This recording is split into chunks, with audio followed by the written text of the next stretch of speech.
I'm Nina from Need More Time. Welcome back to my kitchen. It's been a few months, but I've finally got my act together, got the kids back in school, and I'm ready to start doing some more videos for you guys. Tonight I want to make one of their favorites. It is a mac and cheese recipe. The secret ingredient in it is butternut squash. You'd never know it was in it, so it's really great for those of you whose kids need those hidden veggies in their meals. So we're gonna make it in my favorite appliance, the Instant Pot. Let's get started. Okay, so the first step is, of course, getting your ingredients prepped. And while you're doing that, I suggest turning on your Instant Pot. You wanna click on the saute button, and that's gonna get it hot for your onions. My pot is already hot, which is of course why it says hot, so it's ready to go. The first thing you want to do is put 3/4 cup of chopped onion into your pot, as well as 2 tablespoons of minced garlic.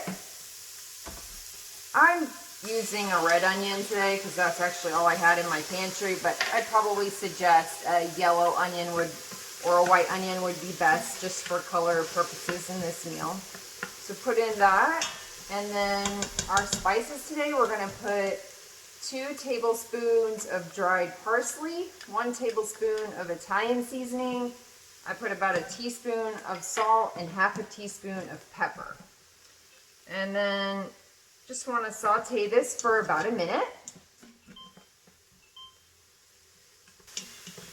All right, once we've sauteed that for about a minute, now we're gonna add our butternut squash.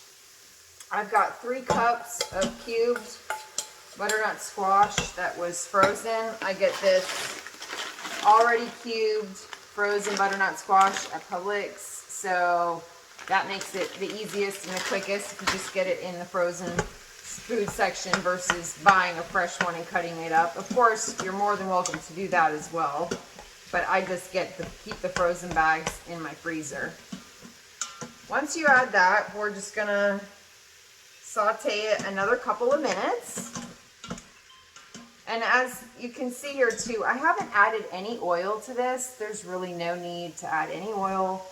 Keep the fat content down.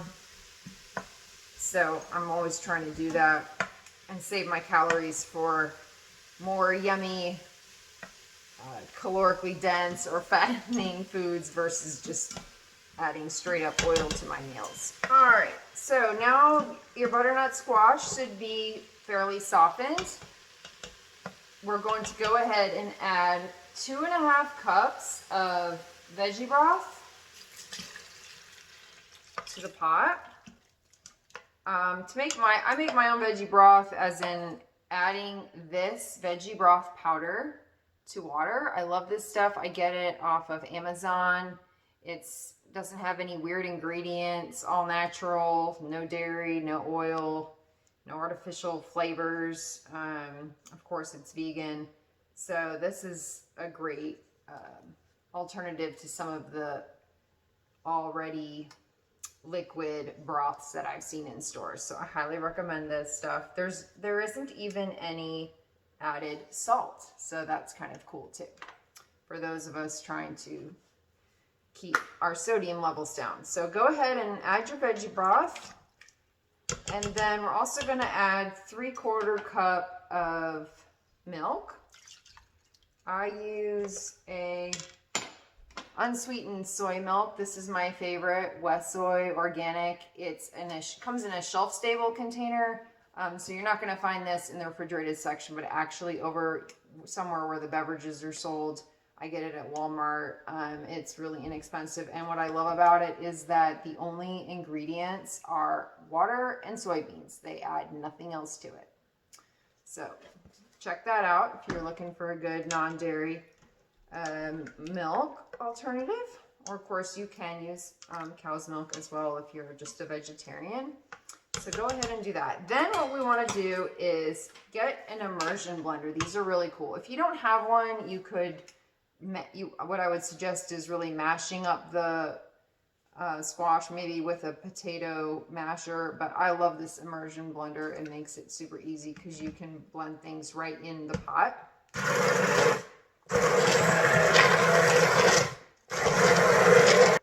All right, once you think your squash is pretty good and blended, go ahead and take that out. And now we're ready to add our macaroni pasta. I'm actually using a gluten-free pasta here because one of my sons is now gluten intolerant. So we're going to use this. You don't have to use a gluten-free pasta, of course, but know that one of the benefits, even if you aren't gluten-free, is that it cooks super fast in an Instant Pot. So we're actually going to go ahead now and seal the lid. And then what you're gonna need to do is cancel, because we still have it on the saute function. So you want to go ahead and take it off that. And then if you are using gluten-free pasta, you're actually going to set your timer for 0 minutes. That's right, 0 minutes, because what it will do is actually cook in the time it takes just for the pot to come to pressure.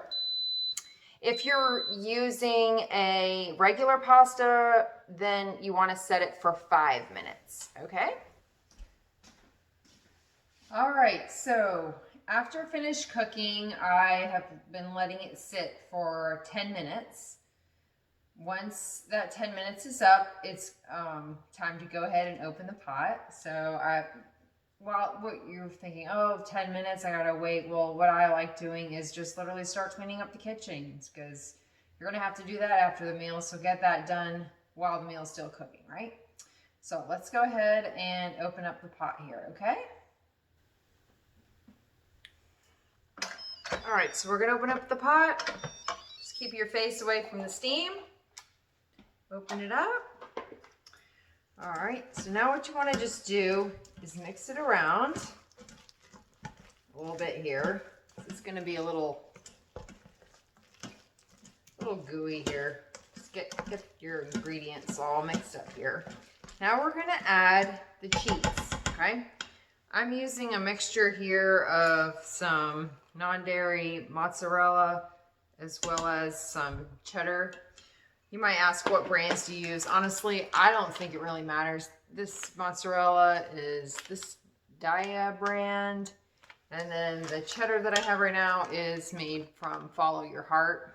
I really think they all pretty much taste similar, and what I usually do is when I do buy the commercially made non-dairy cheeses, just get whatever's on sale at Publix. Every now and then they'll have them BOGO, and that's when I pick them up. Because if any of you follow the way I cook, typically I don't use these non-dairy processed products, but every now and then it's nice for a treat because they do taste good. My kids love them, and they make cooking even faster, right? And we all need more time and less time in the kitchen.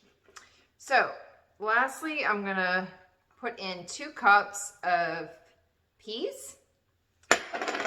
Gotta add your greens to the meal, right? So do that. You know, if your kids don't like peas, you don't like peas, remember, one of the best things I like about plant-based cooking is you can really easily adjust to your liking. Add whatever veggies your kids do like, right?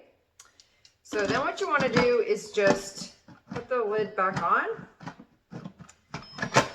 and wait for a few minutes, and that will heat up your peas and melt that cheese. The peas were just frozen ones that I had, so there's no need to have them actually cooking because they warm up really quickly. All right, I finished cleaning up my kitchen. Now I'm going to go ahead and open up the pot. Everything should be really melted. And I'm going to go ahead and serve it up for y'all to see. Let's see here. This looks definitely very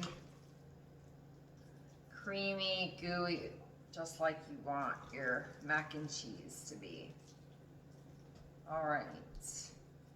Now for the kids, I would just leave it like this. I personally like putting a little red pepper flakes on mine.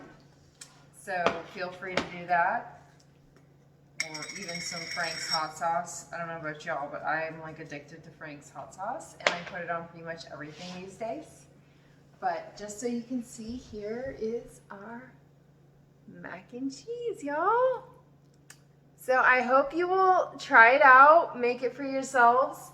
If any of you were curious, the gluten-free pasta that I buy is just this brown rice pasta from Walmart, and it works really good. So as a reminder again, if you're using gluten-free pasta, you want to set the pot at just 0 minutes. If you're using regular pasta or whole wheat pasta, I would set it for 5 minutes. And either way, when the pot is finished, you want to turn it off and just let it sit for 10 minutes before you open up the lid, okay? So anyway, y'all, if you need more time and want to spend less time in the kitchen, check out some more of my videos. I hope your family will enjoy them. My kids certainly do. See you next time.